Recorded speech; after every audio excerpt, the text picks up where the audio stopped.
बेरजेचं राजकारण करा, वजाबाकीचं राजकारण करू नका आणि जातीवाद कधी होता कामा नये अशा शब्दात उपमुख्यमंत्री अजित पवारांनी कार्यकर्त्यांना पक्षवाढीसाठीचा दिला सल्ला. 7 दिवसांमध्ये प्रतिज्ञापत्र सादर करा, अन्यथा देशाची माफी मागा. मतचोरीच्या आरोपांच्या नंतर निवडणूक आयोगाचं राहुल गांधींना आव्हान, तर निवडणूक आयोग घाबरल्याचा काँग्रेसचा आरोप. तत्कालीन निवडणूक आयुक्त राजीव कुमार कुठे आहेत? जगदीप धनखड बेपत्ता असल्याचा दावा करणाऱ्या संजय राऊत यांचा दुसरा राजकीय बॉम्ब. राजकुमारांनी गद्दारांना शिवसेनेचं चिन्ह आणि नाव दिल्याचा आरोप.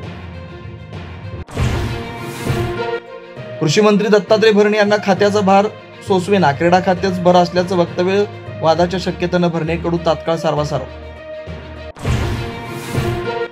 स्थानिक स्वराज्य संस्थांच्या निवडणुकीमध्ये युती डोक्यातून काढून टाका, भंडाऱ्यामध्ये प्रफुल्ल पटेल यांच्या कार्यकर्त्यांना सूचना. राष्ट्रवादीकडून स्वबळावरती लढण्याची चाचपणी सुरू असल्याचा चर्चांना जोर. ठाकरे बंधूंची युती झालेल्या बेस्ट पद संस्थेच्या निवडणुकीला अवघे 24 तास शिल्लक असताना मोठा ट्विस्ट, निवडणुकीमध्ये अपहार झाल्याचा भाजपचा आरोप. 21 संचालकांना चौकशीसाठी नोटीस.